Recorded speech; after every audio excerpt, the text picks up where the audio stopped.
Fiji at the start of the month, then South Africa, then Portugal, and now Australia. And with the Wallabies halfway through their tour of the North, 2 from 2. The wins against England and Wales, record-breaking wins. And all of a sudden, Harry Wilson and his men hearing talk of how they might emulate the last green and gold Grand Slammers up here, the famous 1984 tourists, 40 years on. Not surprisingly, they're not engaging in that kind of conversation, but we can happily talk about it. And there's a man determined that we won't be talking about it come tea time. Matt Fagerson will lead Scotland out today, about to win his 50th cap, debut 6 years ago. He's been pretty much ever present since. Rory Lawson and John Barclay are alongside. John, a little afternoon to you both initially, but a little tip of the hat towards Matt Fagerson. Yeah, absolutely. He's cemented himself as one of Scotland's most consistent performers over the last number of years. And we burst into the team as a young player, and he had X-factor and power and speed, and he still maintains that. The thing that impressed me most is that evolution, that acceptance of the grunt work, the level of physicality you have to bring to the game to be a top performer in that position, and he's relished that transition in his role. And 50 caps today at such a young age, there's plenty more to come. Sorry, I caught you out there. You're eating your lunch, weren't you? What is that? Is that a curry? What have you got there? Not eating today yet, Nick. No. So you caught me off guard. Let's hear from Rory while you eat. Yeah, Nick, good afternoon. We have an absolute belter of a day here in Edinburgh. Two sides delighted, I'm sure, by the prospect of having a dry ball.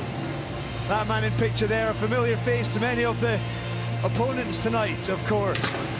This afternoon, of course, but this two sides that want to play with the ball. They want the ball in hand, they play high tempo, high accuracy, sometimes high risk rugby, and I am certainly massively excited to what may be in store this afternoon. Well, in a moment, Piper Byron Sturton will usher in Flower of Scotland. We also have the magnificent band of the Royal Regiment of Scotland on the pitch, the brass and the pipes and the drums, and their director of music, Major Brendan Walker from Cairns, and he is about to conduct his band through Advance Australia Fair.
a joyous, proud moment for everyone down there.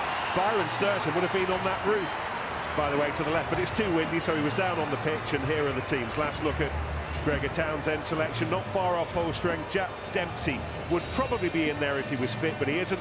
So Jamie Ritchie gets his first start of the autumn while at number 8, that 50th test for Matt Fagerson. Blair Kinghorn picked at fullback for the first time this November. It's Russell and White again at halfback. Graham and Van der Merwe continuing to trade tries and that Scotland try-scoring record. Well, a week on from winning in Cardiff, Joe Schmidt has made 8 changes, 2 of them forced on him in the last 24 hours. Hooker Matt Fessler out, Brandon Paenga-Amosa in, and in the last couple of hours, lock Jeremy Williams out, Lukan Salakaia-Lotto in. Samu Karevi suspended, Joseph Arkuso-Suali'i is back starting, so too Jack Gordon at scrum half. And the Wallaby debut ahead on the left wing for Harry Potter. Oh yes.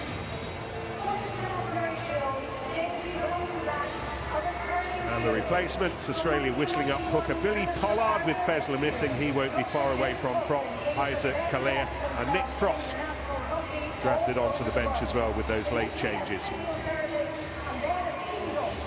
Well, if you were up here yesterday, you won't recognise Edinburgh today. Snow's gone, blue skies. You may recognise this gentleman, however, about to deliver the match ball, James Robson, Dr. James Robson, who spent more than 30 years here looking after Scotland's players, latterly prowling the touchline. He did the job with the Lions as well. James retired after this year's Six Nations. We all miss him. I have honestly never met anyone who cared more for rugby players than James Robson. Absolutely. It's quite a touching moment, actually. You see me nodding to the new Dr. Jonathan Hanson on the way out. I firmly believe that every rugby squad you play in has a heartbeat away from the players, and James was that man for that team and for the British and Irish Lions for so many years. And you're absolutely right, Nick. I've never met anyone say a bad word about that man. An incredible human that always looked after the players and had their best interests at the very heart of it. Chris Busby, the referee from Ireland, his first ever test match between these two. Under blue skies that were snowy skies 24 hours ago. This promises much. Here's hoping. Australia with Lola Sayer. He'd have practiced that about 5,000 times this week. And Scotland off a kick-off that didn't work, but Scotland handing it back to Australia off a gather that didn't work either. It's not been a great start, Rory. Oh, he got away with it. Lola Sayer, I think he just lifts his head there, and it's not even halfway to the target, but Hugh Jones comes in and actually tries to pick up the bouncing ball and make the break, but in doing so knocked it on. Duhan van der Merwe outside him collected it, so Australia get away with one. Reminds me a little bit when you go to the driving range before a game of golf. You get to the first tee and top it, lose your ball. That was rugby's equivalent right there. No doubt, John, you know that one well, don't you? Unfortunately so, Rory. Anyway, the game can get underway here. Jake Gordon, Australia's scrum half today. Wrapped up in tape today, and Len Ikitau getting the backs going straight away.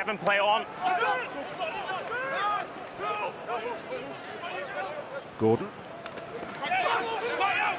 Lola Sayer.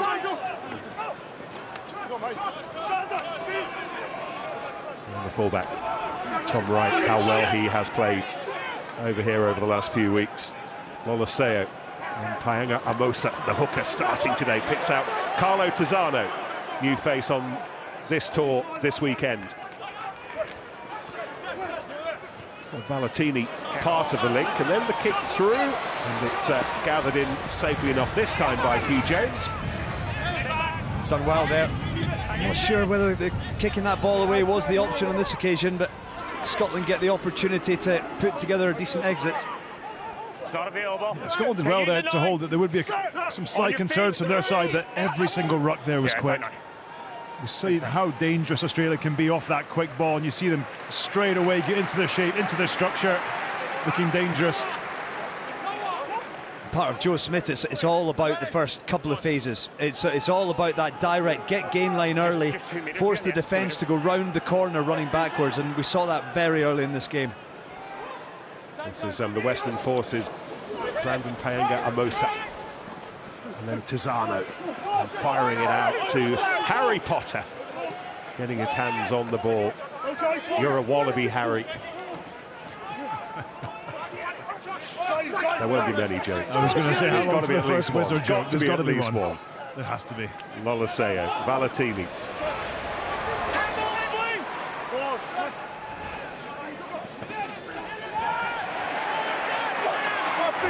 Payanga Amosa knocked back. Scotland's defence has been insistent this autumn, drilled as ever by Steve Tandy, and the ball was loose. They managed to lever that away, and then Russell gives it plenty of oomph. Tom Wright goes backwards, the ball going on its own little merry adventure. Wright eventually brings it under control. Retreat! And he will involve his opposite number, Blair Kinghorn, Toulouse fullback. First game of his autumn as the starting fullback. Retreat, Scotland! It's not stupid. Just down the middle. It's going to... Yeah, Lolaseo's going to run this out and kick to touch, knowing that otherwise it would have been a goal line dropout, and for them, at least now they can try and find some defensive shape. Well, there he is. Harry Potter and the Philosopher's Stone, by the way, published 6 months before he was born in 1997. So as much as he'd like to blame his mum and dad, he can't really. No one knew who Harry Potter was when he was born.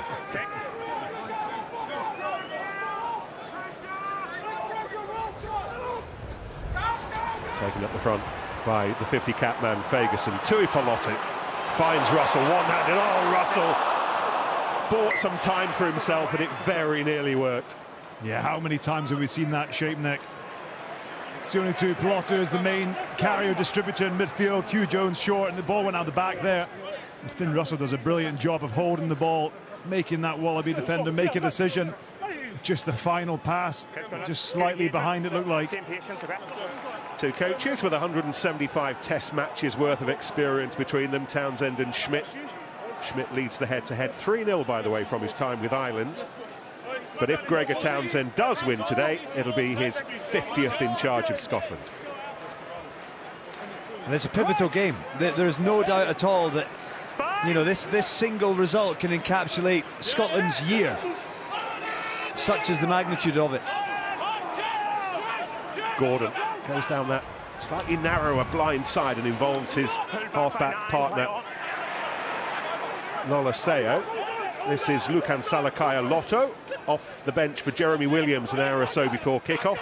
Williams injured, Nick Frost brought onto the bench, and then Scotland Through the gate, please. offside. You have to come from behind the back foot. Back through the gate. Yeah, Rory Darge couldn't quite resist it. It looked like he was almost part of the tackle, but even if you're part of the tackle, you've got to get to the back foot, and he gets pinged there. But again, you see in Australia when they get their big ball carriers, you talk about the detail in their game. Part of that detail is making sure your best ball carriers are carrying the ball frequently. You've seen Will Skelton a number of times, Valentini, Swatali'i, all the players. If you're an Australian coach, you want to see them carrying the ball as much as you can. Look at that, just power. Darge just goes in at the side. He's got to take his hands off there. It's not a great picture for the referee.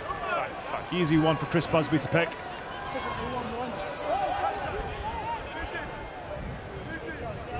Scotland shortening their line out, so expect Rob Valentini standing out in midfield to be employed fairly shortly. Deciding to keep it tight for the time being with the hooker. One is legal. Valentini's still the option. He's wondering whether he ought to go and get involved with his bigger mate. He doesn't need to. You're legal, but 5. You've changed your bind onto the ball carrier. Penalty has gone against Scott Cummings for changing his bind job. And that right there, Nick, is the killer. You get one penalty, which is an obvious one to the referee, and then you follow up immediately at the very next line-out with another line-out. And Australia have gone 50 metres. You assume this kick will go into the corner, 50 metres, and had done no work. And this is something that Scotland have got to cut out of their game, because it's something where this high discipline, this high penalty count, it becomes very hard to control the narrative of the game and where the game's played and how if you're on the wrong side of the penalty count. Scotland averaging a dozen penalties a match this autumn. Latest one has brought them to their back doorstep. Some serious defending to do here. One by Wilson, the captain. Will Skelton's in there. He's added so much to Australia's mauling game. All that weight, all that experience, but Scotland doing brilliantly to force that back. Is that Darcy Graham on the floor? Darcy Graham, yeah. Remarkable. The little whippet, smallest man in Scotland's squad. Yeah, there he is. Very careful, and I think it only came off the back of the maul. Maul got going. There was a breakaway maul, and then from there, Darcy Graham just sniffed out the opportunity and pounced straight onto it, over the top of the ball. And when you're knee-high to a grasshopper, you're difficult to shift. Watch the speed he comes in, Roy. So it's just the speed, he's straight in there. And I think it's Will Skelton or Valentini, so he doesn't expect possibly that Darcy Graham's going to get in there quite so quickly. Going to be that size, the speed in, and that's how you can beat players. Lovely smile on his face as well as he came up with it. That line out was not straight. Do you want to Harry? There will be a change in the law from January the 1st that even if the line out isn't straight, if the opposition team doesn't put players in the air to compete, you will win back the ball. But neither of those applied just then. Yeah, interesting. If it's thrown 25 metres way over the top of the line out, I guess it could almost be any direction. But yeah, on that occasion there, Ewan Ashman deemed not straight, and it's such a key area, John, isn't it? That this set piece, particularly when you're in your own third, to be able to execute those and get the drills right. Yeah, you look at teams like France and certainly South Africa. Look at the distance. Antoine Dupont gets on his kicking game, just gets out of your own half quickly. It doesn't have to be stressful. Ikitau took it in initially.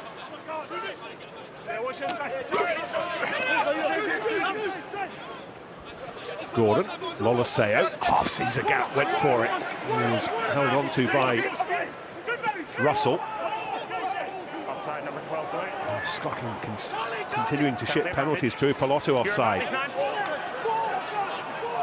Bringing pressure on themselves. Lolaseo happy to oblige, and then Ikitau, and then Suali'i with the slap to the left-hand side with Potter. Joseph Suali'i gets it back. Briefest of tip-ons from Bell as well. It's the quality of the carries here, Nick. Every carry's going forward, every carry's making yards here. Another penalty on the way. Such is the pressure that the Wallabies are exerting here. Okay, no advantage coming, fellas. We're going back. Number 12 offside. To Ipolotu. Just here, Brissy. A glimpse in the middle of all that, though, of what Joseph Alkuso Suali'i don't get involved, lads. You got the penalty. Is all about. He's back. Don't get involved.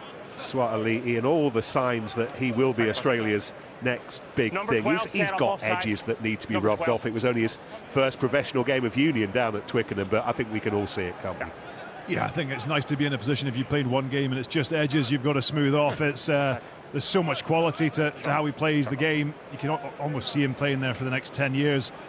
With Ikitau, I wonder if Andy Farrell's watching this game with a Lions hat and wondering how the pairing of Sione Tuipulotu and Hugh Jones faces up against them, because Joseph Suali'i is a handful, an absolute handful. We saw in particular down at Twickenham just that offloading ability, X factor, ball in the air. He seems to have every part of his game.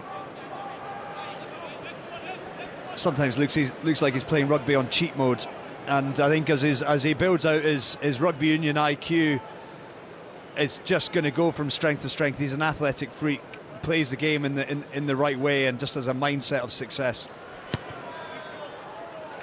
Noah Lolaseo, Australia 80% possession, 80% territory, 100% of the points. Scotland 0, Australia 3. It's been a strong start. I think Joe Schmidt will be very happy arriving here at Murrayfield Stadium and see his side come out. As John's referenced on a couple of occasions already, their physicality and their contact, they get the gain line early on in the phases, and from there it's really difficult to plug the gap. So Gregor Townsend will be desperate to see a response from the men in the navy blue. One restart just to the left of centre. It's taken in by the fullback Tom Wright, the Bromby. Already been some month for him. Skelton not overly keen to engage in the chat with Ben White. And right there, that's a great example. We talked about exits. Just no fuss, no frills there. 2 big carries, get out your half. I know you want to kick slightly longer, but it's also a little bit about energy conservation. You want to be using your energy in the right part of the pitch. As it is, Scotland have got attacking opportunity, and part of the way they'll have to try and play the game, they'll have to use the ball, they'll have to exert some pressure on this Australian team. It can't be dictated to entirely by them. Play on. The ball was there to be picked up. It's Early drive. What's the number, Bracey? going to be a Scotland penalty. 5. Number 5, early contact in the air. Against Skelton. 5. I think referee Chris Busby initially thought it was fair game. The ball was dislodged. I think Grant Gilchrist now having a word with him to say it was early contact. I think it was picked up on the near side here. I think it's Andrew Brace on this near side touchline who picked it up. We just see here Scott Cummings, Skelton, just before he comes down. Will Skelton's got to let him get to the ground there. He actually paws it out with a hand like a dinner plate, and as it was, just ended up on the deck. Scotland, good attacking platform for the first time in the game. Scotland have only had 4 carries in the match, and they're going to have to wait for a 5th as well. Helped by the penalty. Before you're on the ball, attack the ball, please. I think it's Tizano gets done there. Okay, Actually, thought he was a little bit unlucky. He gets his hand on the ball. Not the space beyond. Hands beyond first. I thought he goes on the ball, but then he just lands on the wrong side. He loses his balance. Either way, Chris Busby can take his pick of the penalties, and Scotland are going to back themselves. They've got to get their drill better than last time. An option looked like they're trying to peel towards the back of the line out, target that seam between the back of the line out and the Australian back's defence, but there was an issue with the transfer there and it didn't click. Ewan Ashman reclaiming the jersey today and picking out Gilchrist. Scuman not far away. Everybody in position. Keep your bind one. Right, trying to be as patient as he can, the scrum half. Now the ball has to go. Tui Pelotu, Russell, nice. And then Darcy Graham chasing. The ball beats everybody. Time seemed to stop. Oh, it was the option, just not quite the execution. One of those few occasions that Finn Russell couldn't get it quite right, but it came from the defensive pressure. There's a little bit of an exchange in the middle there. Yeah, just from the set piece. Well, the Wallabies did incredibly well to stop the first line-out drive. Time you've been involved after the whistle. It ends now. I'm going to speak to them as well. Okay, that's enough. All right. Conversation with second time after the whistle, lads. Australia's 2 second rows, Lukan Salakai, Lotto and Will Skelton.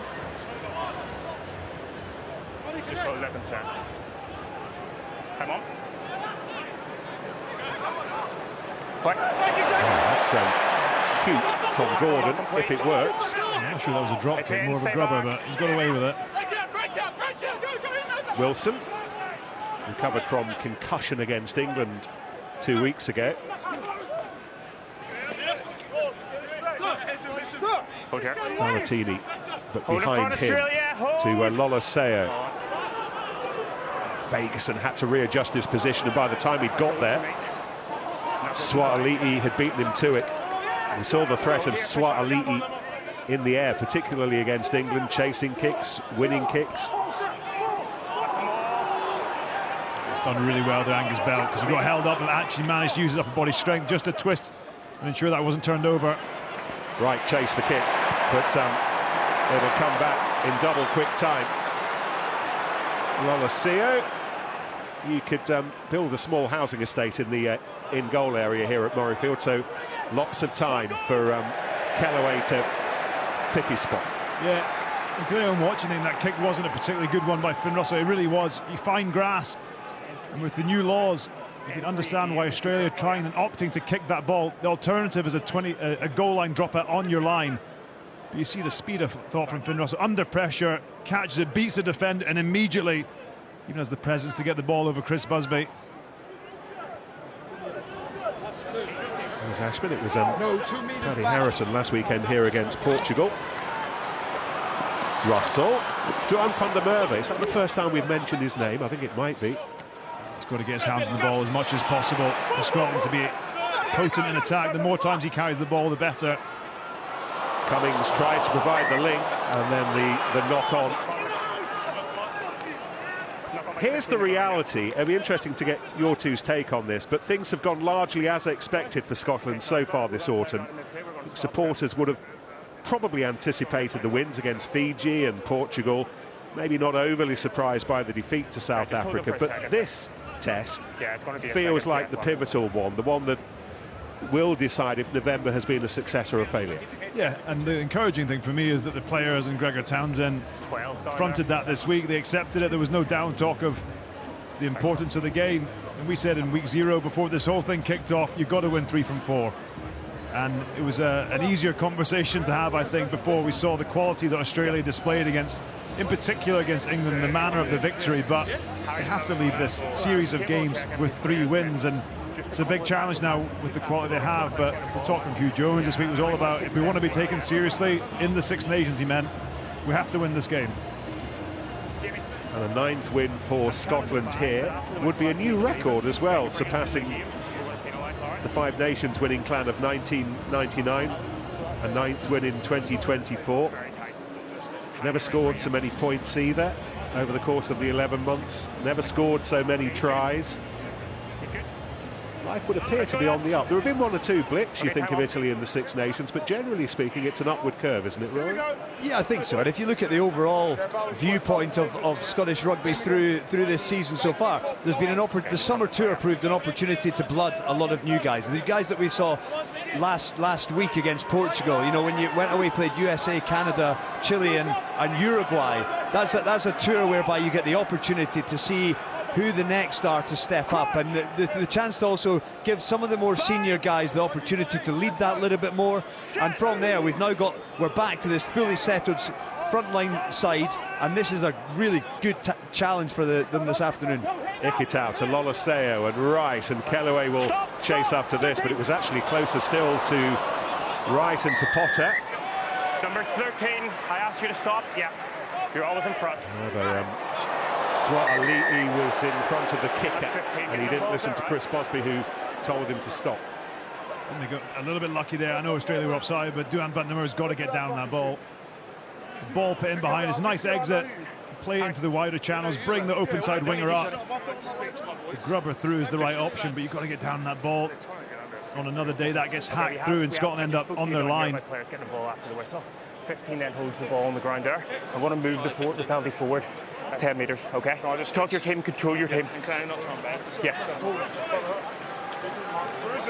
Chris Busby, our and then I'm going to move it forward Irish 10 metres, referee. 15, not letting it go. Talking of Scotland's progress, Here. green and gold shoots over the last couple of weeks as well for Australia.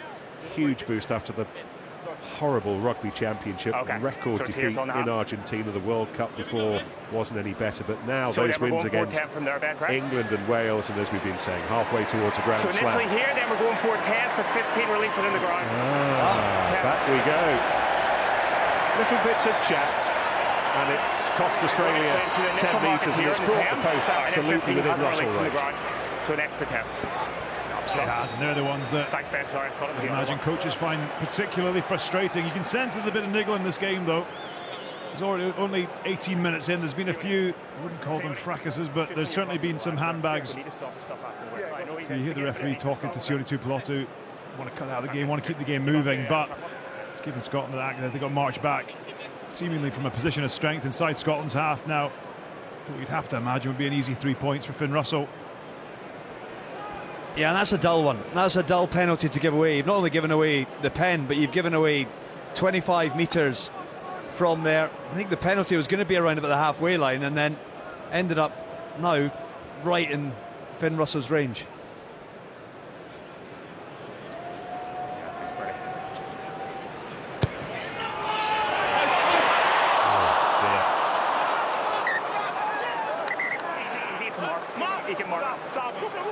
It's only Finn Russell's second miss of the year. He's the most effective frontline goal kicker off a test match kicking tee this season.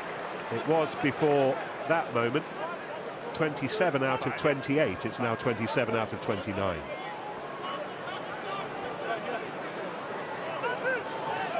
You don't see that very often. His goal kicking's come on leaps and bounds over the last number of seasons. As you said, Nick, his stats back that up.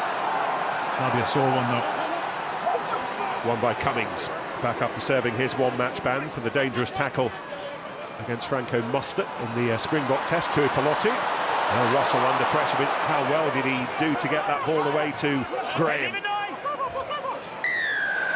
Well, this time it's Australia who are stringing some penalties back-to-back.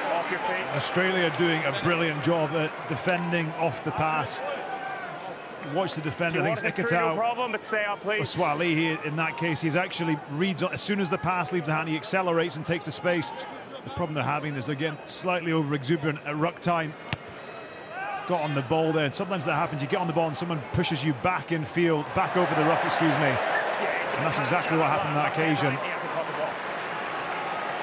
Yeah, it was tremendous first phase defence. It really was. You just see here, as John said, there's the jump out Suaalii, but then everyone else reacts. Kellaway round the ankles, and because Finn Russell was taken by Suaalii, there was his nearest support wasn't nearby.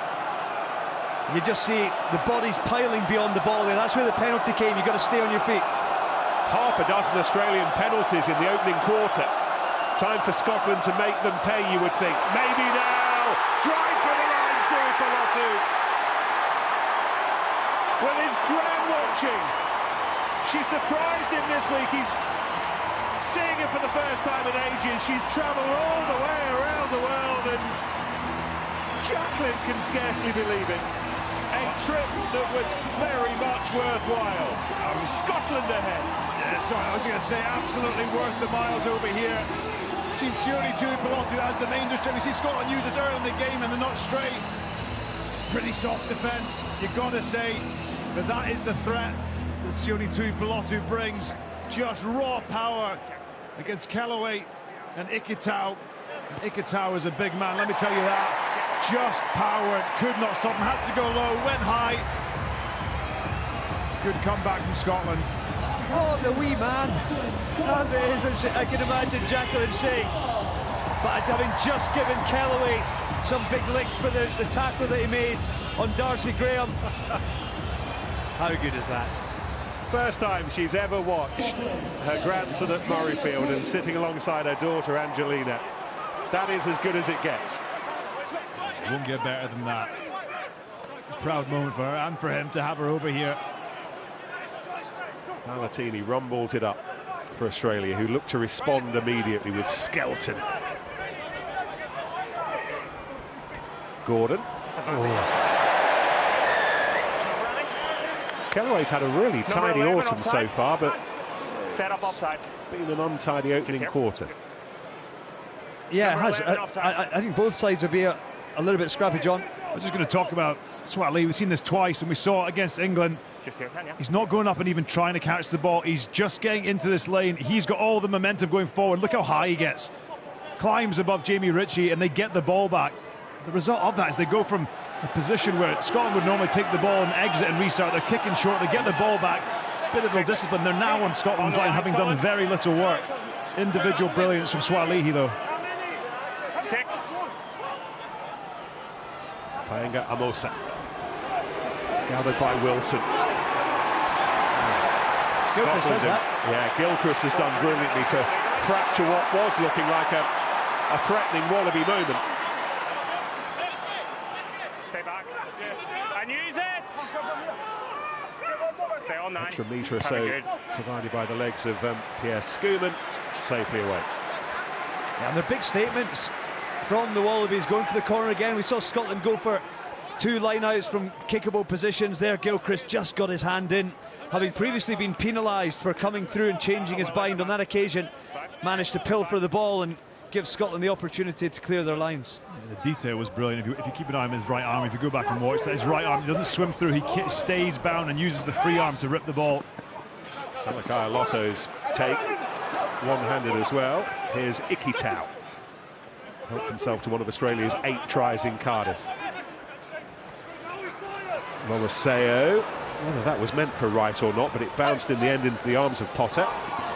And Scotland will have a defensive line-out to deal with. Look at this for patience from Finn Russell. Like a sloth at a day spa, I think, just cruising back there, just waiting patiently for this ball to go into touch while 2 or 3 Wallabies chase him through. Okay, stay back. No room for a mistake here. Scotland compressing the line-out, then stretching it to find Gilchrist. Ferguson, who wasn't part of the initial operation, is now. No, back. It's a great exit. Yeah, brilliant exit. We saw against South Africa, Ben White got done once. Got a little bit harshly for not kicking within the 5 seconds from the use it call, but that is a fantastic kick. No nonsense, takes Scotland right up to, almost up to the 10-metre line. That's exactly where you want to be. So another shortened line out. And Valentini is there.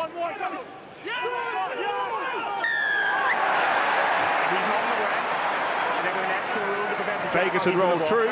Ritchie finished the job.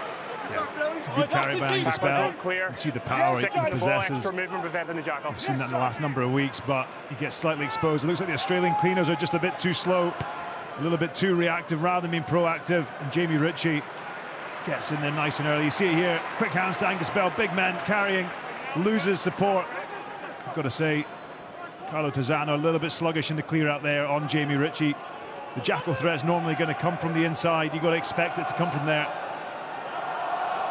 It's Jamie Ritchie's first start of the autumn. Scotland switching Matt Ferguson to 8 in the absence of the injured Jack Dempsey. He hurt his shoulder against the Springboks. Scotland on the front foot again with the captain Tui Pelotu. Oh, the strength of the man to drive it to the 22. Didn't have the opportunity to bring it back on the blue side. Yeah, it was a flying maul, wasn't it? It was like a runaway train for a stint with Sione Tui Pelotu on the carry, but you just see the 2 tacklers there. They're Tizzano and Ikitau both get underneath him, latch onto the ball. Matt Ferguson's right on there trying to add his weight, but look, that ball is wrapped up, and even with that body of bodies shifting together, that is a maul. Chris Busby straight to his whistle when it goes to ground. Australia rewarded. They might have lost 10 metres, but they've got possession back. Little pop of the cheeks from Joe Schmidt. Good game this, isn't it? There's a lot going on. There certainly is. I don't think either team have fully hit their straps yet, but it's full of energy, full of aggression, physicality. Both teams are right up for this. Take him back. Valencia, Swatali'i chasing. He made life very hard for Scotland scrum half Ben White, who did very well in the circumstances. Did absolutely brilliantly, running backwards, neck being breathed down, and just to gather, get back to his feet, regather, and hold time for his defenders to get back and help him. Van der Merwe coming in field to get some action. He's seen precious little so far. Tui Pelotu increasingly seeing more. Here's Kinghorn. Tests Swatali'i's defensive capabilities. Scuman. Some big collisions out here.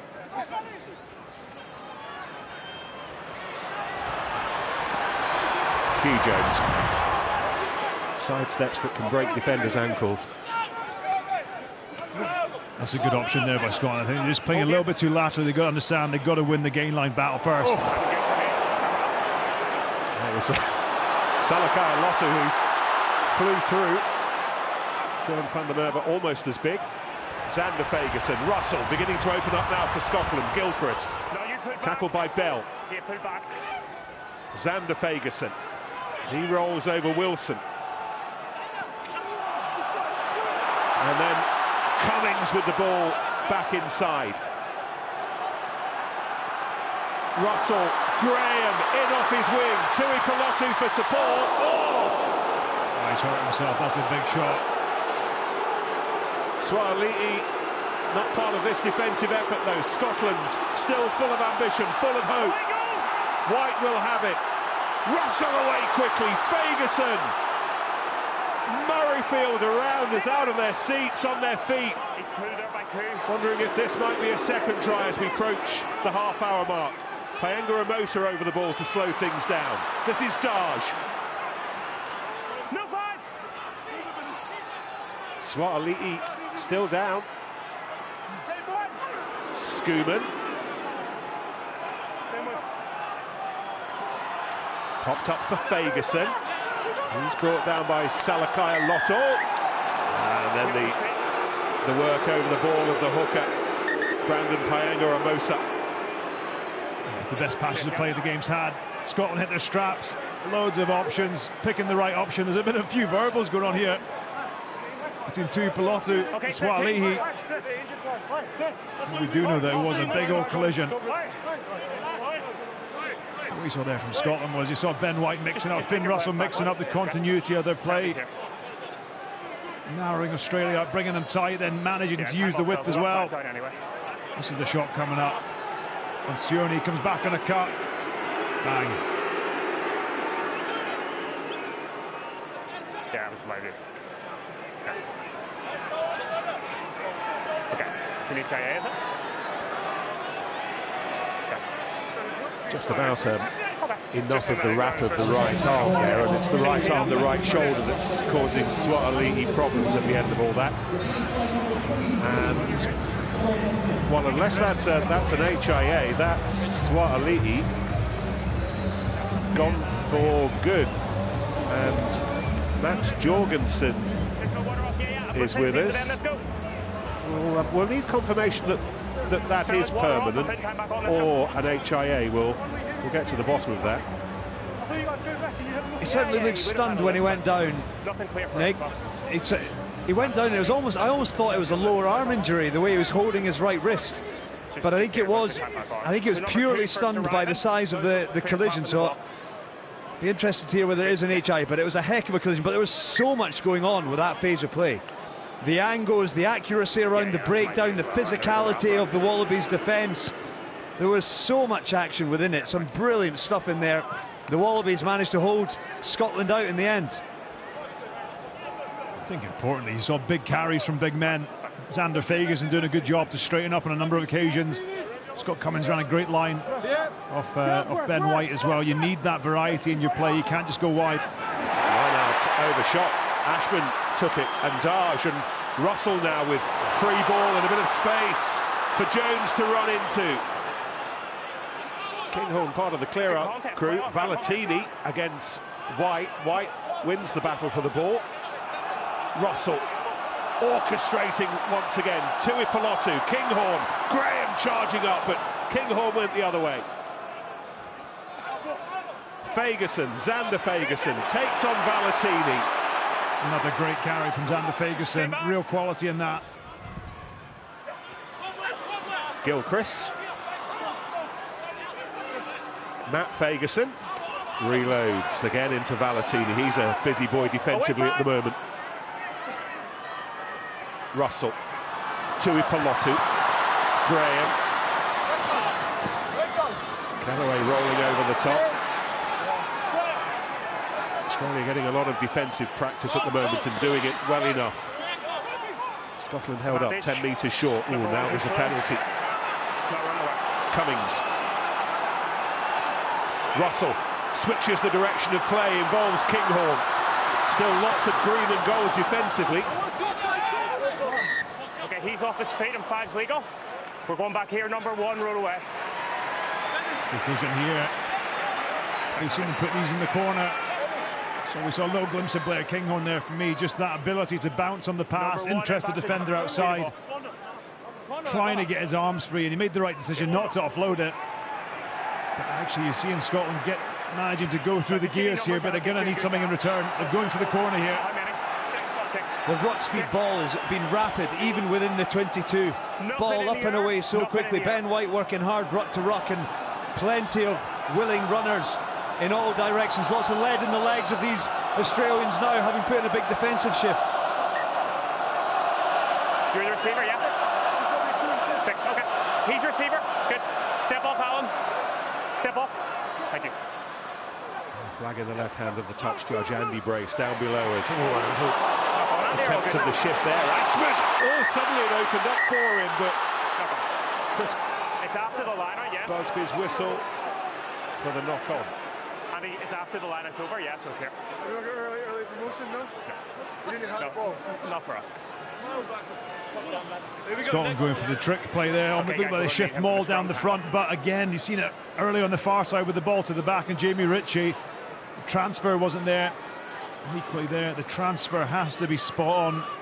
Do you need a second? Theory, by the way, that Max Jorgensen may well be on permanent, because the news from down below us in the tunnel is that You're just going to stick a bit of Joseph Swatali'i was taken off for an injury. It's not an HIA, so that is Swatali'i's Sunday. And I believe his old man is here, Peter Jorgensen, who I played alongside during his stint here in Edinburgh. That makes me feel quite old, but yeah, here is the... I'm wondering where the knock-on came. If it came before that moment, it was called by near-side touch judge Andrew Brace. Was it just here in the transfer? Just there, Darge, yeah. I think Scott Cummins should take that, but I think the transfer, got to be able to get your hands to reach that early. You've got to understand there's going to be arms swimming over you there from opposition defenders trying to swim through that maul. The transfer, though, as you see, is even harder in a regular maul, if you want to call it that, but actually having that transfer, and it's something they'll have practiced through the week, and they'll be frustrated because they would have seen an opportunity in the way that Australia defend to actually use that shift drive down the front. It's Alan Alatoa up against Pierre Scuban on this near side, and Angus Bell and Xander Ferguson wrestling away on the other. Seen these guys down at pitch side before the game, Nick. I mean, just absolute specimens, you know. Sometimes Alan Alatoa isn't necessarily spoken about as being one of the bigger props in world rugby, but my goodness, like, just the physical size of these human beings is unbelievable. It's been a cracking contest so far. Both sides wanting to play. The error count has been higher than both sides would have liked, but the game is right on a knife edge. Yeah, a couple of very heavy sideboards about to run into each other here, and all that weight coming through the second row as well, John. There's a lot of pressure going through both sets of shoulders. There sure is. It was quite comfortable in the back row. It was uncomfortable enough. As it is, we've had another scrum, and we've not had one scrum penalty, so long may that continue. We're good. Australia's scrum half is Jake Gordon. He's back starting after he hurt himself in the win at Twickenham. Yeah, I'll be a little bit disappointed with the yardage from their nines now. There's a lot of chaos, there's a lot of stress around the base of these rucks now for scrum halves. Not the same time to be able to build the depth in the ruck that will give you the proper opportunity to get the space and time you want to clear a long box kick, and on that occasion Jake Gordon couldn't get as far as he would have liked. There's Ritchie posted as high could be. Into the final 5 minutes. Tui Pelotu.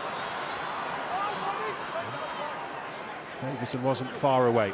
Russell thought of kicking, passes instead to Kinghorn, and now Graham. Paenga Ramosa over the ball, but couldn't get his hands onto it.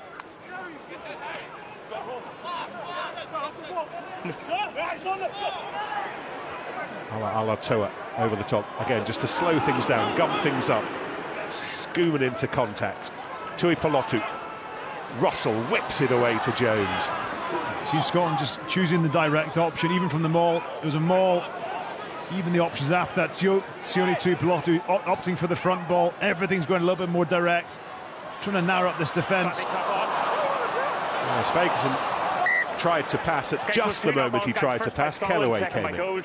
Australia scrum. I think he looked to bounce outwards there, Matt Ferguson. Maybe in just doing so, I think he maybe just lost his footing, and as he went down, you just hear bounced off the left foot, gets on the outside shoulder of Alatoa.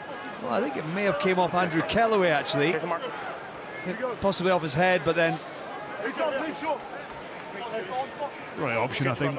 You see that speed of Finn Russell's pass, and more than often than not, it's a Hugh Jones trying to bounce out on the back. There was lots of space out there, just trying to get it there. You see that 5 handling errors for Scotland so far, and if that includes the transfer errors at line-out time as well. It feels like Scotland have come from a position where you mentioned it, there was 80% possession in the opening 15 minutes. They've managed to actually get to 52% possession, and similarly on territory, but small errors in their game are just preventing them from taking it over the scoreboard. Scrum penalty. Seventh scrum of the match, John, and Scotland haven't had one of their own yet. Number one is pulled right away to The right decision there. Chris Busby looked like Pierre Schoeman's hips came out. Number one stepped out in the knee. On this side we had it as Pierre Schoeman's hips come out. That's a telltale sign for a referee. When the pressure comes on, your hips come in, it gives you the option to try and drive across the scrum, but you can't do it. So Chris Busby spots it early.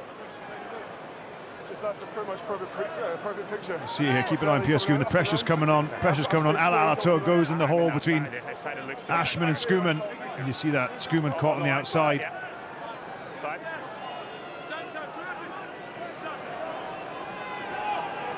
Matt Fessler pulling out with a grumbly calf yesterday, hurt it as he was on his way to scoring that hat-trick against Wales, and that did not work out for Paenga Amosa and the Wallaby line-out. So Tui Pilotu in Scotland can ask a few final questions before half-time, maybe tough ones. Kinghorn rattling it up and staying on his feet and gathering players around him. Exactly the same However, same as the Tui Pilotu one. You do see glimpses there. Blair Kinghorn, the pace he can inject into those wide channels. The initial burst, the slight show and go. I'm not sure who it was. Does a great job on just targeting the ball as Grant Gilchrist gets his second line-out steal of the day. Look at the work here. Grant Gilchrist, wonderful steal. Hands go out to the outside. Look at the yellow. Rob Valentini acceleration here. He goes belts to Pilotu, so he's no longer in a supporting position. Max Jorgensen goes high, manages to hold him up, and then I think it's Ikitau again who comes in and gets underneath. There's Valentini again on his feet. And even though all the momentum is going with Scotland, it's deemed to have been kept up and turned into a flying maul, and from there Australia win a scrum. Blair Kinghorn is incandescent at the decision made by the referee, feeling it's probably more of a tackle than a maul. Stay behind 9. 40 minutes gone. Same scrum, please. Same scrum. Goes across. Same scrum again. Alexander Fagerson did a real job on Angus Bell there. Didn't think it come out. That's brilliant. For me, it just went straight across. Finn Russell empowering his scrummaging knowledge. Let's go, lads. Across to Andrew Brace there. I'm not sure what he said. I'd love to know what he did say. Good setup, then we're both on an angle this side. Okay, stay That's Joseph Swat. That's a rate of It's the last we have seen of him on the pitch today.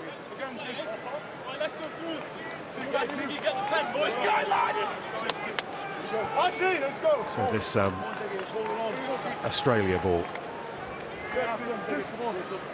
how much ambition do they have? Do they think they've got something spectacular up their sleeves, or do they fancy the half-time orange? What do we reckon? I was just thinking that, are they going to get a solid platform? Obviously they'll be hoping for a scrum penalty, then the jeopardy attached to playing is less if they can march their way up the pitch and kick it to the corner, but actually, nope. It's the half-time orange. Absolute nonsense, John. Half-time orange. Off you go, lads. Get a cup of tea. We'll do the same. That'll do. One try scored by Sione Tuipulotu in front of his 77-year-old granny, who's flown all the way in from Melbourne to see him play at Murrayfield for the first time. Deep engaged in conversation with Chris Busby, a little bit of high-end mall chat as they wander off at half-time. And at the break, Scotland 7, Australia 3. Grand Slam. I'm sure lots of you as well would have been looking at the pitch in that first half and thinking, how good does that look for November? So a word for head groundsman Jim Dawson and his team here.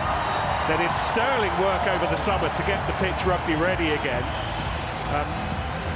Taylor Swift played 3 nights here. She's not as entertaining as Finn Russell, but she still played 3 nights here in August, and Jim and the team have nursed his pride and joy through 4 test match weekends in a row as well. Snow and freezing temperatures this week to make their lives even more interesting, but they have the perfect surface to do what they've been doing over the first 40. Well, it was snow-covered a little over 24 hours ago. You know, I think both sides came to team run here and had a snowball fight rather than being able to get too much high-quality work. done, but at the same time, yeah, it is a magnificent surface. I was able to relive the dream just down there, sticking a couple of box kicks up earlier on the pitch, Nick. But I think we've seen an entertaining first 40 minutes. It's been far from perfect. There have been errors throughout, but it's right on the knife edge in a game that matters so much to both of these sides.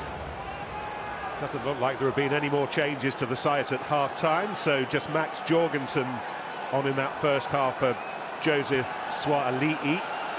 Harry Potter shifting into midfield. Jorgensen has taken his place. It's on here. This is Richie. First start of his autumn. Schumann. It was Skelton over the ball quickly, but if you're going to compete, he's got to be out of there. Didn't hold his body weight, which isn't easy when you're number 1, real clear. Will Skelton. It was also an issue for Angus Bell. Interesting to see what decision goes here, because 3 points. Scotland probably gave up 6 or 9 in the first half. Again, Finn Russell shaping for the corner again here. I'm a little bit surprised by that now. I get the momentum feel for a game, but coming out at the start of the second half, I just wonder if it's the value of building that scoreboard. At the moment, it's still a one-score game. That would take it to, yes, they need to try to even level at Australia, but fortune favours the brave. Let's see how brave they can be. They throw it not straight, so that therein lies the problem. If you make these decisions, there's got to be accuracy in what you're doing. We've seen it in the first half with 2 failed mauls. That off for Australia, because at the moment Australia is sitting on 9 penalties in 41 minutes. You'd expect, with that penalty count, Scotland to be dominating the scoreboard by more than 4 points that they are. Particularly given that I think Jamie Ritchie almost had a free jump at that. He tried to shape his body to make it look like it wasn't straight, but even then it was clearly offline. Let's go into this scrum and just listen to all the noises that they make as they get together. Crunch! Bind! Yeah, got it. Set!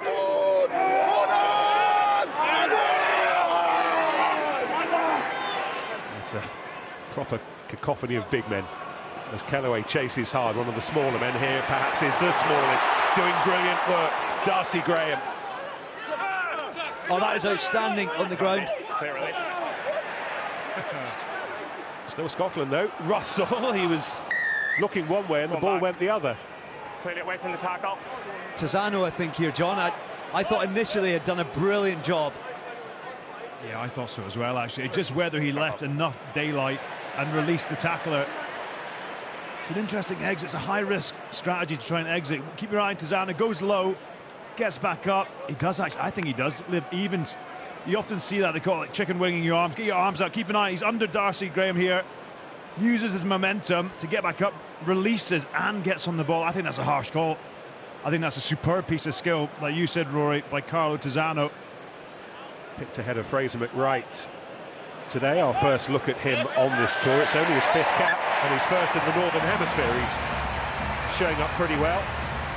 However, off the back of that, Scotland stretch the lead, 10-3.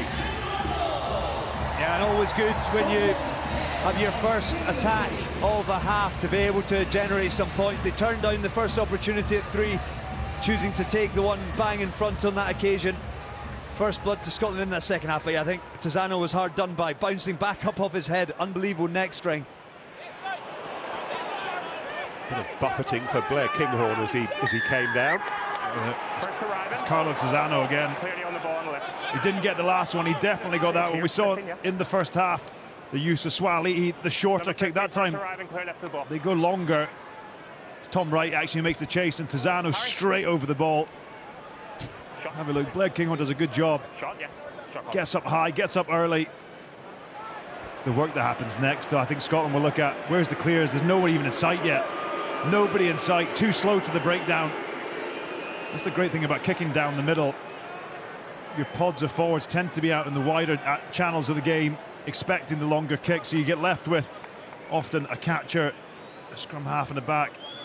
But even still, I think Gregor Townsend will be disappointed with how quick Scotland, or how slow, sorry, they were to actually react to the catch there. Noah Lolaseo for the Wallabies, 10-6. That's what you call a quick response, isn't it? One kick-off, catch, penalty, 3 points on the board. Honours even in the second half.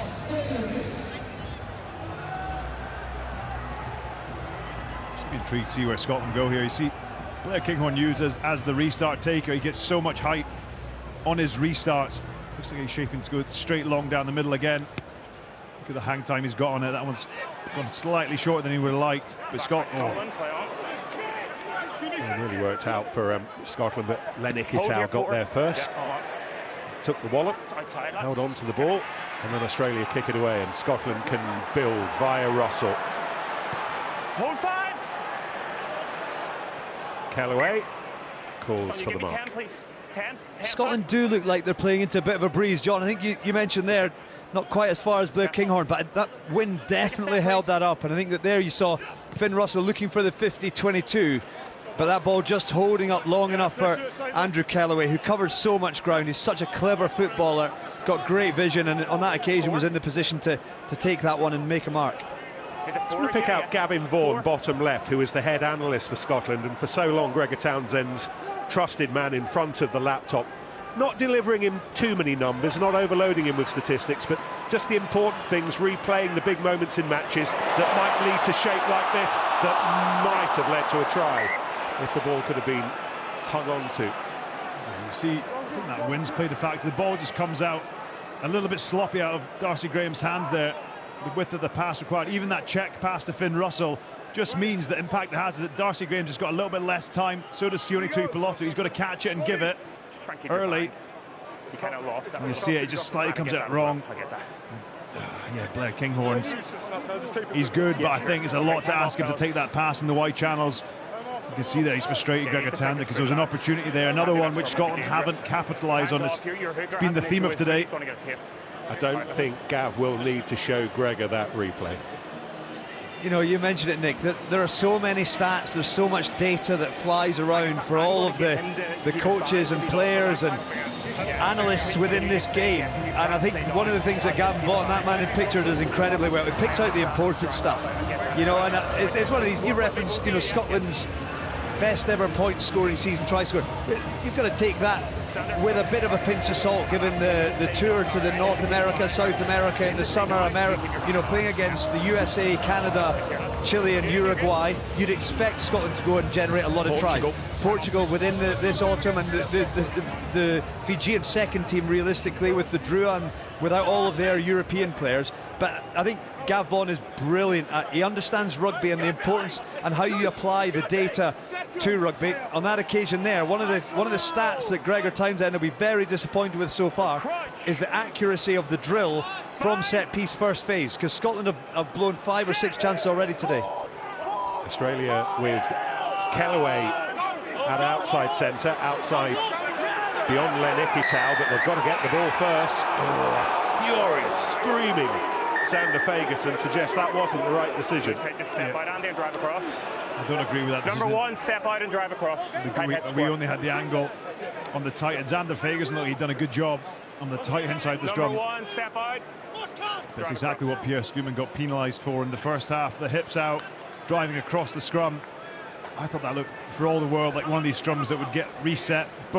No one really going anywhere. Both teams going round each other. I think it came from Andrew Brace on this side, John. Let's have a look. On the far side. Oh, yeah. The problem you've got there is Ala Alatoa goes in as well. It happens so fast. Ala Alatoa goes in the hole very quickly. So it even makes it look like Pierre Schoeman looks like his hips have come out because Ala Alatoa has gone in early. Valentini, brilliant. Stretching very high. Behind Skelton, but no damage done, and Lolasea wriggling his way through. Again, Valentini once more getting through a ton of work. That's gone forwards as Wilson tried to rip it through. Still knock-on advantage under pressure. Here we go. There's a knock-on advantage, so it doesn't last long. It was only a free kick, so Kinghorn stretching his legs. Van der Merwe, but Kinghorn doing well to step over halfway, brilliantly away off the floor. And then, oh, White! What about that? It might be looked at. Well, the work initially of Kinghorn, and then Ben White, the run and the kick, and the very, very painful collision. I think Scotland, they're going to have a look at it. But just have a look at who's in midfield here. Alatoa and Salakai. He's got to take on Salakai there. Blair Kinghorn has got to try and pick out the tired front five forwards there and isolate them. As it was, they get through. Yeah, we haven't anything on pitch yet. He hasn't got it on screen yet. Tell me I think Tom Wright could be in a bit of trouble here. Yeah, still nothing happened. TMO is Ben Whitehouse. Referee Chris Busby. Chris, let me know when you're seeing it. We've just got you on screen at the moment. First time viewing it, I thought Tom Wright actually changed his body shape. Here it to comes, block. Chris. This is an outstanding break. Hugh Jones just looks up. We'll need a He tight actually at gives some it to Blair point as well, Kinghorn, who or tighter. understands Yeah. that Thanks, the mate. front fibers on the inside. So There's we got a Salakai wide Loto. first, and then we'll get a Brilliant tight angle. offload to Ben White, and here's the chip. He chips early enough. He's still 5 metres away. So the law book tells us, John, that you can stand your ground. You don't have to move out of the way, but you can't move into the way. It's going to be one of these where Tom Wright knows exactly what he's doing. I would say he's lent into that. No, Chris, I agree with you. I think he stands his ground, and he does try and protect himself, but I'm not sure he steps into him, but we'll keep playing angles. Yeah, so this is the one here. So 15 after the kick for me, he's never moved, lads, to step across into the kicker. Agree. You've seen the same thing? It's the equivalent of charging in basketball, isn't it? As long as your feet are planted, just keep that rolling for a second. you're not please, mate. aggressively moving forward. He doesn't look at the guy and he's seen it as a brace in action. Yeah, I'm just seeing him bracing, and he's not really moving the change in line, yeah? Chris, I agree with what you just said then. He doesn't change his line. He stays on the same line or the same mark and just braces for impact to protect himself. Okay, so the restart's going to be a goal line dropout because Australia then put the ball down and go, right? Okay, so we have a decision when you're ready. Do you want the camera back on you, mate? Yeah, it's not there yet, no. Okay, mate, it is going to be a goal line dropout, yes. So we're not seeing this as foul play. Number 9 goal has never changed his line, so he hasn't obstructed the player. So it's going to be play on. Then the ball's grounded by Australian goal, so it's a goal line dropout. I think it's a fair call. I think it's right. I think Tom Wright was right. He was in his position. He might have dipped a bit. He's just braced for us. He's just braced for contact. We're not seeing foul play. Okay, I'll let you get set. And we've got shots, yeah. Just hold. And Ben White didn't look to get round him either.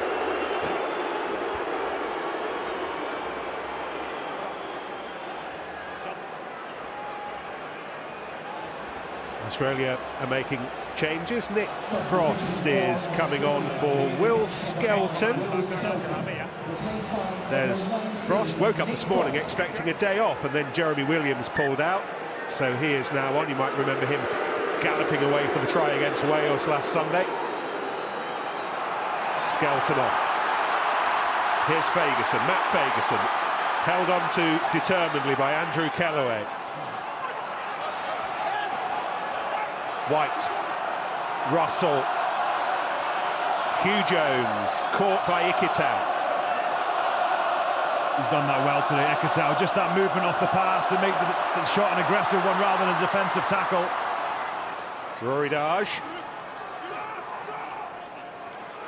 Oh, that's nicely done as well. Here goes Van der Merwe. First time with a little bit of green grass in front of him, it would seem. White, Fagerson. Xander Fagerson runs into Paenga Ramosa and Frost, but still the ball for Russell to conjure with. White, Kinghorn, Jones, Graham. Everybody stands up in front of us. It's been a while since Scotland were hammering away this close. Schoeman. And then Ritchie away to the hooker. Ewan Ashman. Russell, blue shirts out here. Are there enough of them? One of them belongs to Duran van der Merwe,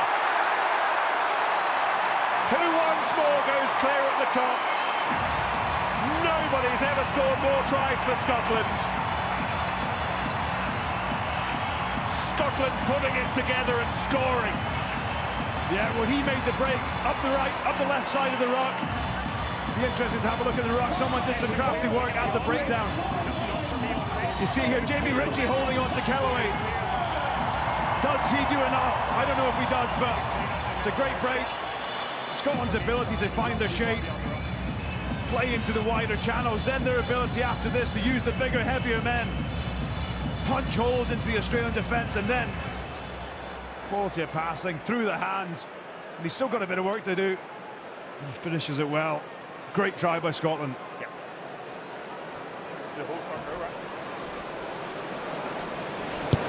Jorgensen chasing hard. However, 7-point score. It's an outstanding try by Scotland. Multi-phase, and this is the last of it. Just Finn Russell sip across the front, and then it's just hands. What a pass that is by Kinghorn. 15 metres straight across. I think they are. There's just a couple of changes, but it's an outstanding finish. Duhan van der Merwe. But there Kinghorn knew that he just needed to get the ball into van der Merwe's hands really quickly. He was up against Gordon on the outside. Van der Merwe did the rest. Scotland now stretch their lead. It's the quality of the pass, because the impact it has on Noah Lolesio. He bites in, creates the space for Duhan van der Merwe to capitalise on the mismatch.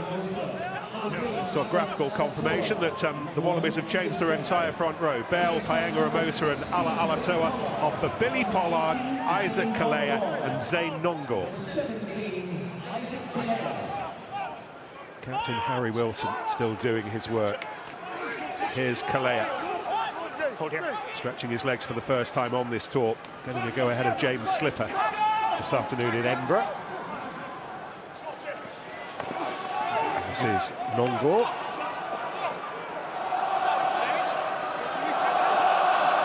Right. Ikitau. Australia suddenly 11 points adrift and work to do if that Grand Slam, last achieved in 1984, is to remain a dream, crossing the Irish Sea next week to Dublin. Yeah, it's a real blow, clinical blow by Scotland to get that 7-pointer. Finn Russell's conversion as well matters a lot. That's a great shot from Jamie Ritchie. Also, the crowd have got into this game with that score, loving to see it. Australia now need to see the response. He's off his feet as well. So 7's offside. Oh, sorry, wrong way. Other way, yeah. Number 8, you're off your feet playing the ball. I was just going to say Matt Ferguson got away with one there, but and it's emerging. His hands go into the ruck. He's off his feet. He almost tries to get himself out of it, but he flicks the ball loose. And then we're both offside by 7. You see, even in those early exchanges there, you can see the quality of the carry that they're bringing from the bench with Kalea and Nongor. Big carries early, and as you see the big shot from Jamie Ritchie. See Matt Ferguson, does he dip his hands in this ruck? It's the next ruck.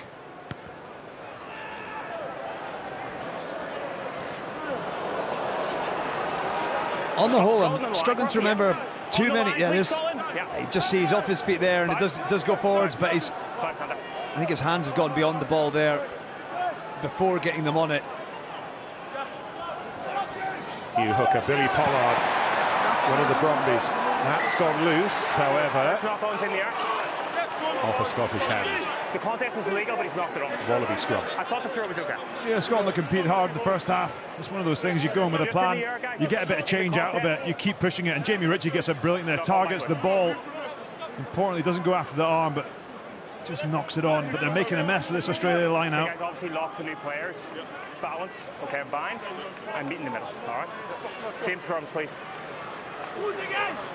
So a brand new Australia front row of Kalea and Nongor with Billy Pollard in the middle of it. Whistled onto the bench yesterday when Matt Fessler pulled out. He's one of Joe Schmidt's newbies this year. Crunch. Lots of them. Here we go. Bind. Here we go. Yeah. Up we go. Same scrum. We're going to go same mark. Closest to us, Australia's slow, bind to set, okay? Keep your weight. 17 is Isaac Kalea. He's a new face as well this year. Test debut against Wales in Sydney in the summer. And number 18, known to his mates as Baby Thor, Zane Nongor. He's actually not that big. I mean, big enough. 6'2", 20 stones. I'm not saying He's small, but it's all relative, I suppose, Nick. When you see Taniela Tupu down on the touchline, he looks like a warehouse full of American fridges. Anyway, baby Thor with us. So too Len Ikitau, who continues to impress in defence and attack for the Wallabies. Wilson, ever ready carrier of the ball. And Australia eager to ask some questions of their own. It's been a while. Wilson again. Now you're off your feet, one. That's going to be a penalty as well. Can't dive in the ball within a metre of the ruck. You're diving on a ball emerging from the ruck. You're diving on a ball emerging from a ruck. So Scott Cummins has just picked that ball up. He would have been absolutely fine, but he dives in the ball, so it's the absolutely right call again by Chris Busby. It's one of those, John, isn't it? You've done that experiment with your dog before, whereby you leave a treat in front of it and you walk out the room and say, it's one of those. You just see here, there's the treat, Scott Cummings, there's the treat. Just got to stay on his feet here. I wasn't that side down there. I'll have a look. How many? Six. Over 40 internationals now, and a big defensive effort here. Big opportunity for Australia as we head towards the final quarter. Snatched by Wilson. Kalea and that new front row adding what they can add. This is Pollard. Australia at the moment just being forced upwards, John. They're not in perfect driving positions here. No, they're not. Scotland done a great job. Getting early. Grant Gilchrist getting a lot of the pats in the back there, but we saw in the first half the maul hasn't really functioned for Australia. Scotland done a job in the air, competing hard, but then that transition, when you're in the air, you've got to make sure you manage to transition down and still get into position to defend the maul.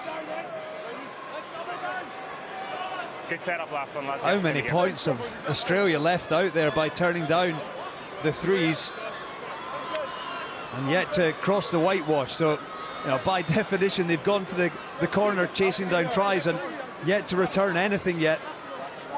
Massive intention, but you've got to start delivering on these.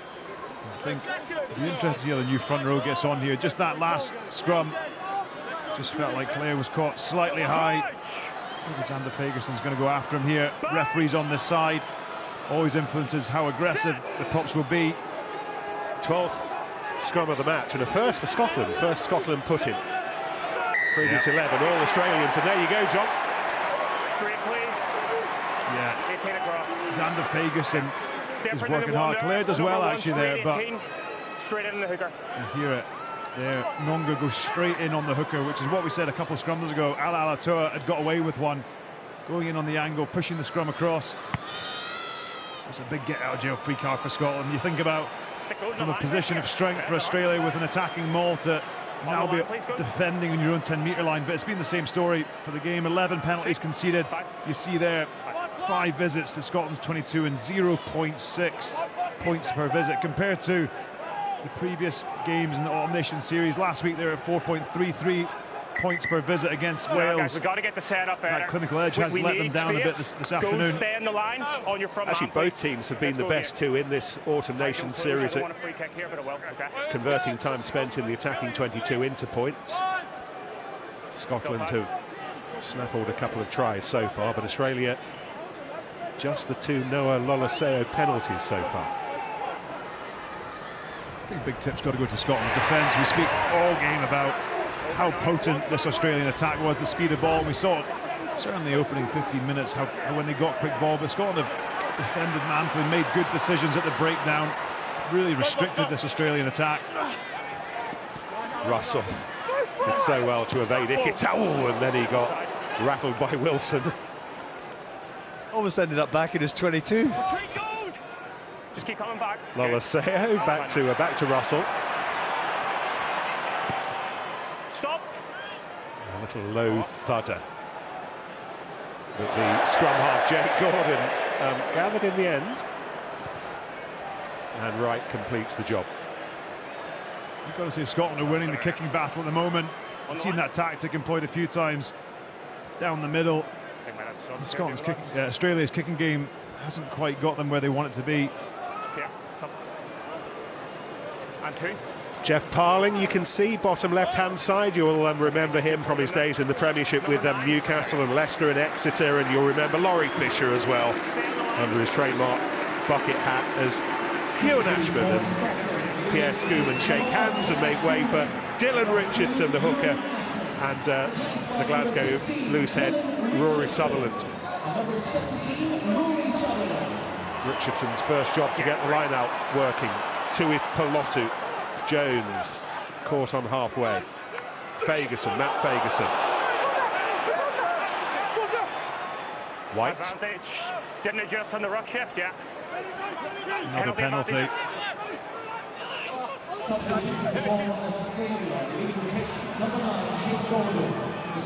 This is Daj.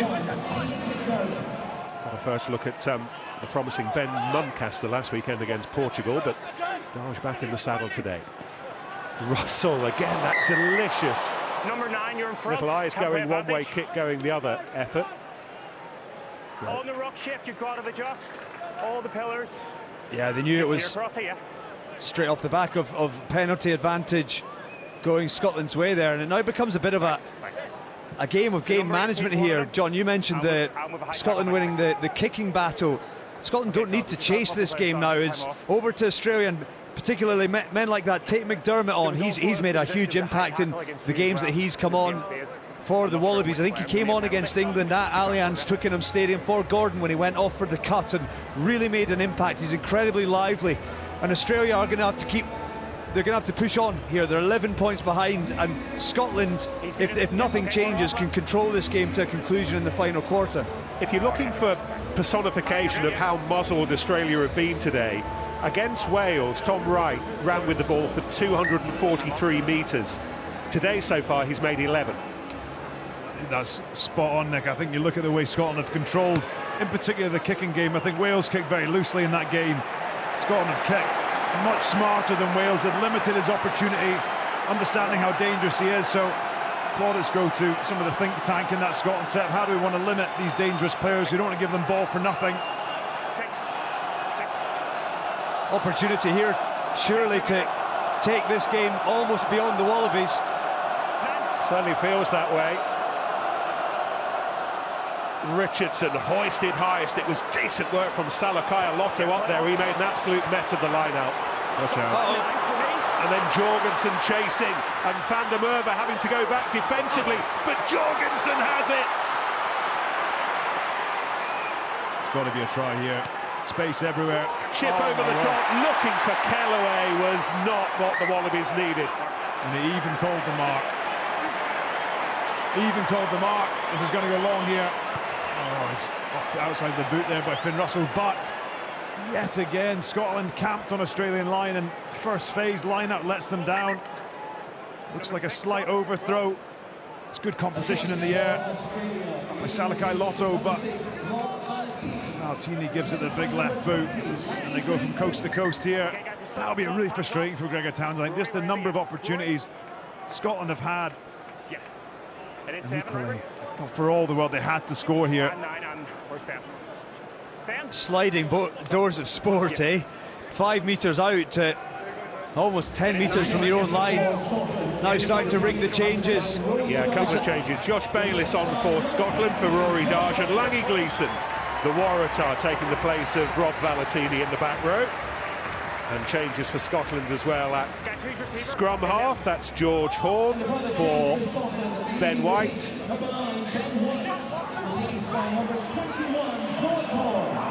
Lolosio still there, so too Ikitau. Australia reminding us that they are still very much in this contest.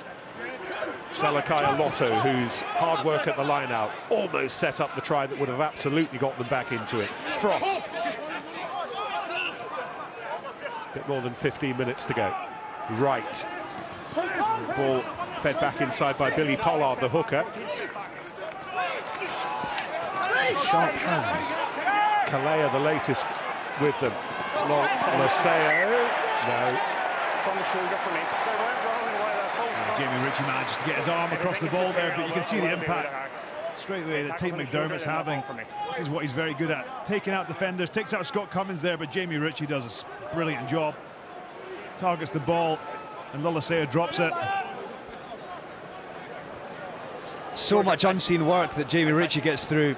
That his effort, the secondary effort in the tackle. I know that all of the defence coaches, all of the head coaches now talk about, you know, time on task within that, the tackle area in particular, but Jamie Ritchie does so much grunt work there. His wherewithal there. He saw Scott Cummings was compromised by Tate McDermott just lifting his head. Loliseo coming on that tight line, but just alive to the threat, made that tackle, dislodged the ball and gives Scotland a opportunity to clear their lines. Interesting setup. Finn Russell and Darcy Graham both right behind the scrum. They've got a 12-13 metre blindside to work with here.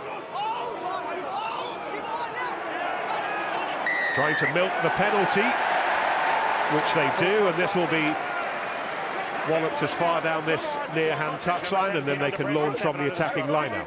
Yeah, it's clear again. Xander Fagerson, just saw on the very first scrum we had in front of us, Clare gets caught slightly high. His back not really extending straight, and I just wondered, Xander Fagerson gets a feeling in that very first scrum, speaks to the rest of the pack and senses an opportunity, because the last two scrums have resulted in exactly this, which is a penalty to Scotland. You can use the line, Australia. Use the line. I've got to say, just a word on Xander Fagerson, just for all his work in the dark arts of scrummaging and mauling and lifting, his contribution around the park, around his ball carrying game, his tackling, he's sitting at 7 carries and 43 metres made as a tight head prop. Those are world-class stats. Tuipulotu doesn't take the hit, but Russell does again. It was Ikitau, but Graham gone, very nearly going on his own. Now the pass over to Bayliss. Bayliss going! Oh, we've only done it! Josh Bayliss! Has he had a better moment in a blue shirt? And roars in his ears that he'll remember forever. That might be it for Scotland. That is certainly it for Josh Bayliss. What a moment. Just recently off the bench, a couple of minutes. But look at this. It's far from perfect with the first phase attack. Really good initial defence by the Wallabies. That offload away by Hugh Jones. Darcy Graham slips away from the defenders. Looks like he's going to do it himself. Looks out to Josh Bayliss. He has no right to do this. Goose step, fend, bounce, try time. I remember him scoring a try down in that corner for Scotland previously, but it was never as tough as that. Almost like he fooled the defenders into thinking he wasn't a back rower. The finish of a winger. Unbelievable by Josh Bayliss. It was unbelievable finish by Josh Bayliss. I think Len Ikitau, for me, just slightly lethargic on his crossing, his covering, but none of this happens without this man in picture.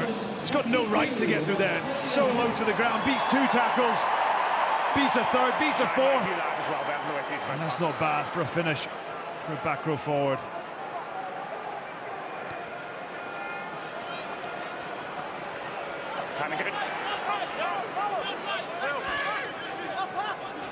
Well, is that the one? Is that the one that's popped the Wallaby Grand Slam dream? And use it. Winning in London, winning in Cardiff. Losing right now in Edinburgh. It's a great kick. Absolutely brilliant. Bang on the money, right against the sideline. And the turnover to go with it by, it looks like Scott Cummings got that. It's on at the back here. George Horn scampers into position.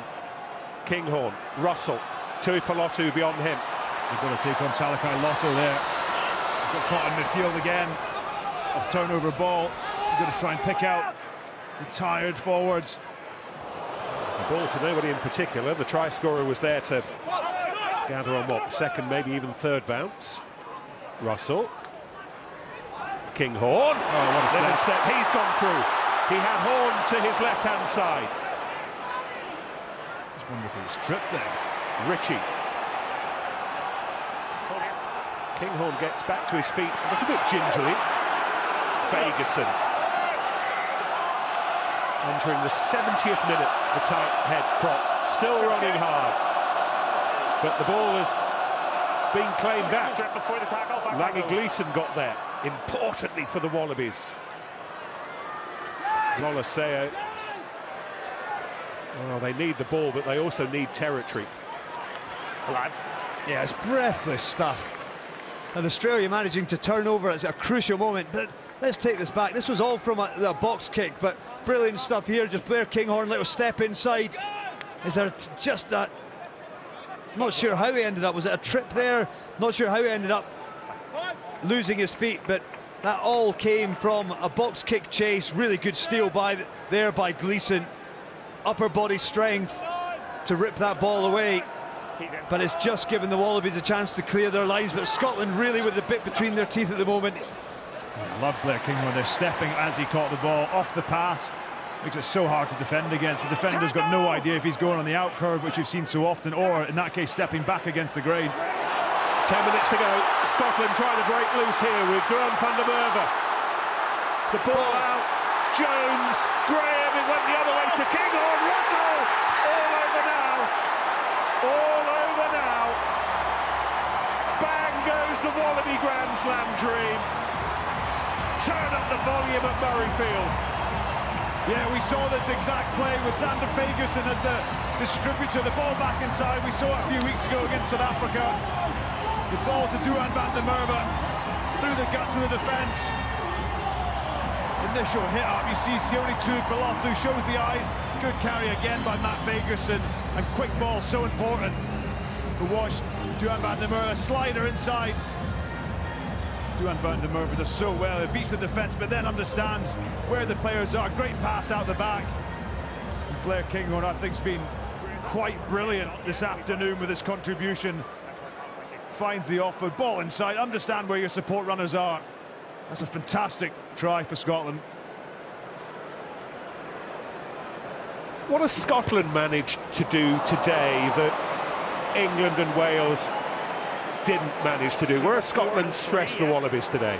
They've controlled, apart from that opening 50 minutes, they've controlled possession and territory of this game. I think we've seen in those games against Wales and against England, you give Australia time on the ball and let them dictate where the game's played and how. They have got so much quality, skill, power, execution in the ranks. Scotland have managed to control where this game's played, and they've managed to look after the ball much better than England and Wales managed. The applause for Sander Fagerson and Grant Gilchrist, who have been replaced by Will Hurd and Alex Craig. And the Wallabies still doing what they can with Wilson. They know now, though, surely that hopes of emulating 1984 and those great names have gone.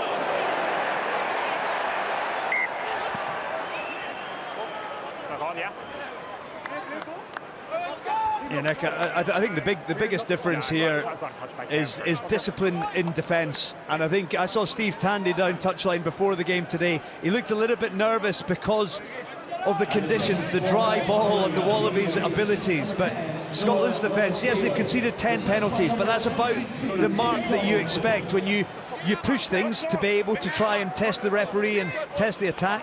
But for me, that man in picture, he'll be delighted and he'll be desperate that Scotland can close out this game without conceding a try, because they've kept their discipline in defence and they've kept their shape, and they've made it really difficult for Australia to capitalise on the opportunities they have had. You'll have seen that Ben Donaldson is on at fly half. Murrayfield finding its voice in more ways than one. Australia looking just to quieten things a little if they can. McDermott. Superb work, Scott Cummings. Absolutely brilliant. He got done for off his feet earlier in the game, but this time times it spot on. Tate McDermott's got quick ball. Look at him come from the blind side, targets the arm. That's what you want from your tight five forwards. Energy in the 73rd minute. Keep defending, keep driving the team forward. Eyes the arm, not the ball. Square engagement, yeah. Just a little bit more space, yeah. Both of you, both of you. I'll keep him square in.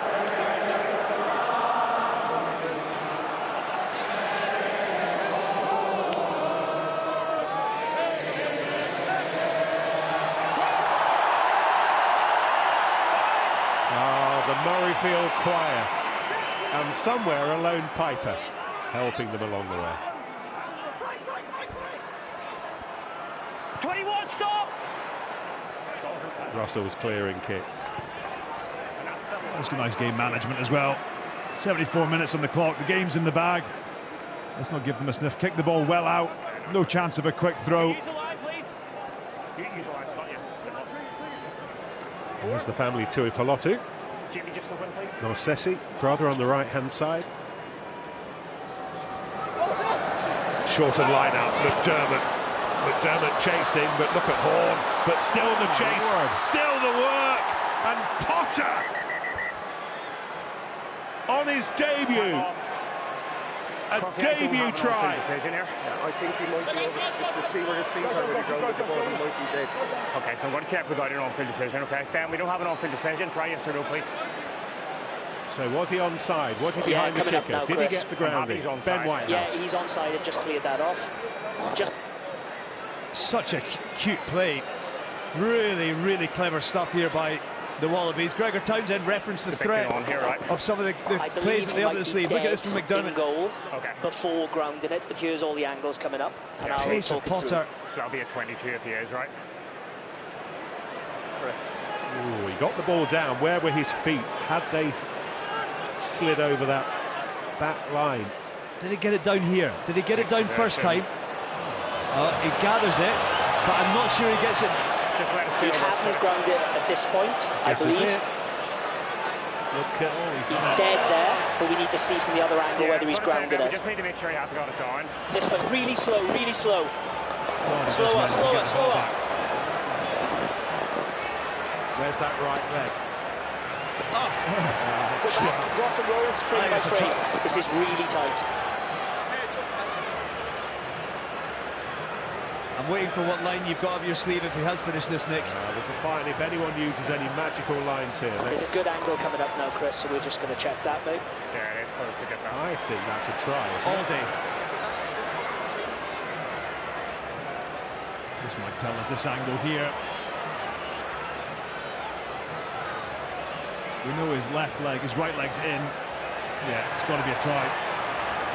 Some finish. Okay, we're just going to clear off that left leg from the other angle. The way I'm going at the moment, Chris, I've got no clear evidence to say that he's dead in goal before the grounding, because the left leg is up in the air, it appears, before grounding. I agree that, and I think that's confirmed by the last angle, where we can see the leg clearly off the ground. Yeah, we're just going to play the first angle again, just to see if that left leg is always up on the ground. That's our still And then there, yeah.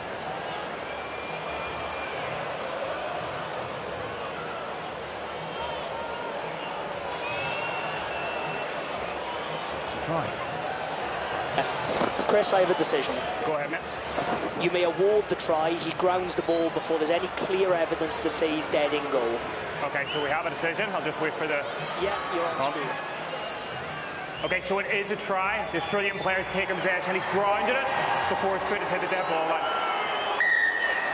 Harry is a Wallaby. He's also a try-scoring Wallaby. That's as good as it's going to get. That's as good as it gets, but I think credit's got to go to Jeff Parling there.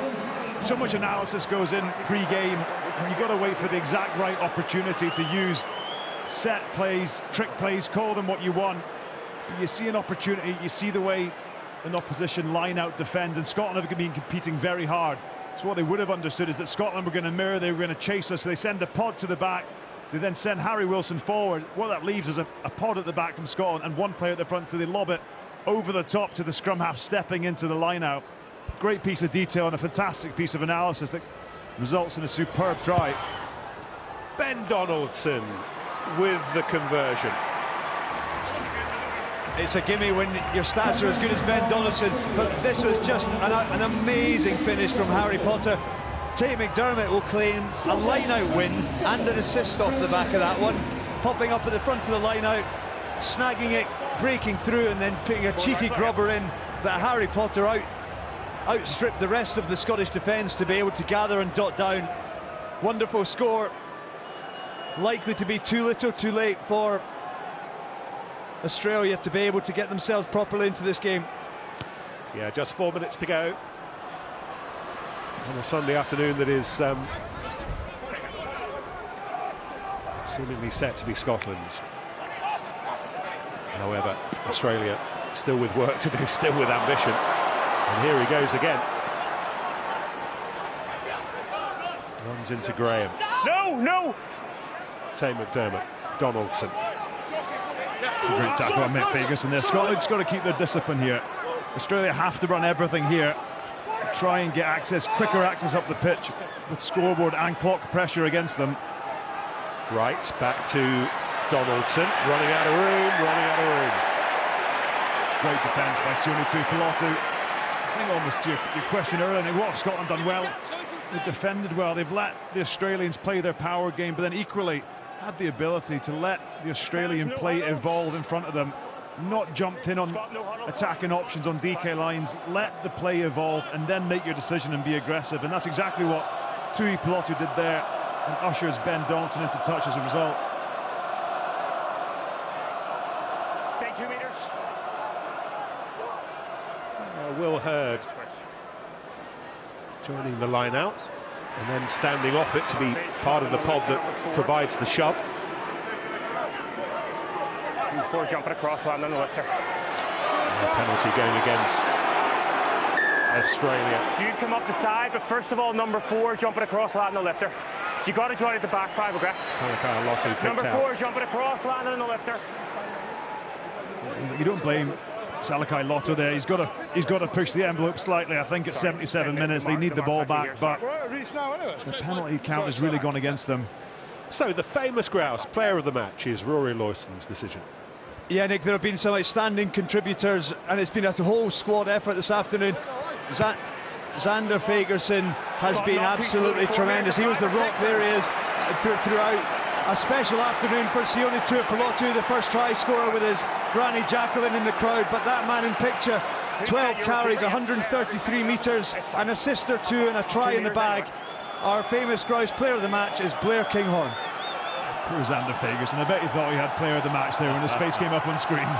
Not today, Xander. What do I have to do? He's saying to his mates down below us. Anyway, it is Blair Kinghorn. We'll hear from him in a little while. That line out was not good. Down by the knees of poor old Scott Cummings. Heading towards the 80th minute. Jorgensen. No, he didn't play the ball, play on. Callaway played the bulk of the match in midfield after the early injury to Joseph Okuso-Swaliti. Yeah, okay. Horn. However, Australia had the penalty and a ghost of a drop goal that we thought happened but didn't.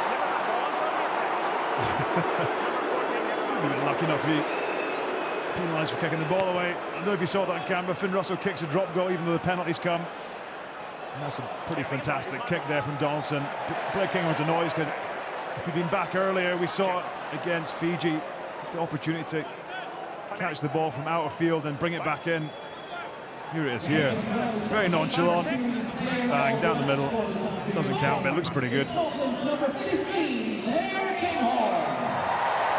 Pollard's throw.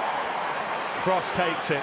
Australia will at least finish it with a few words of their own.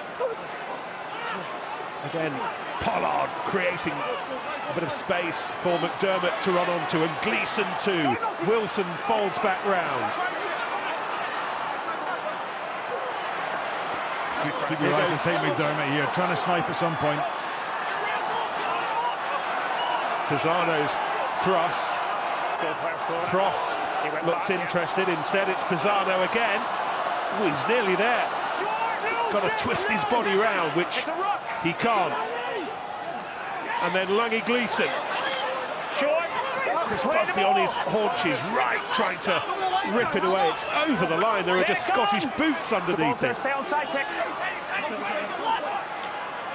That close to a second try. Pollard shifts it away to Kalea. McDermott, can he go on his own? Didn't fancy it.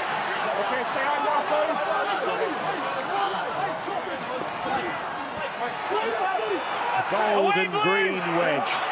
No, stay back. As we head towards the 82nd minute. The ball's there. This will do it as a contest. Scotland are winning it. But the Wallabies want the final word. Short. Not quite. McDermott, we went the other way. And Wilson's there. This Scottish defence, good. How on earth did the Wallabies not score from that? That's the last act. Well, 40 years ago, Australia came here and won 37-12. That was the win that clinched the 1984 Grand Slam. Today, Scotland have won by 27 points to 13. The win that ends any lingering Australian hopes of a Grand Slam. Final score at Murrayfield. Scotland 27, Australia 13.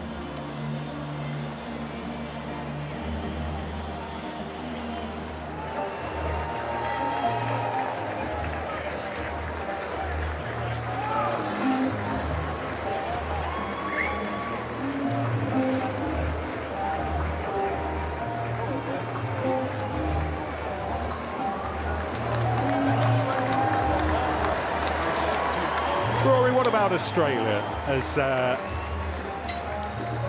Sione Tuipulotu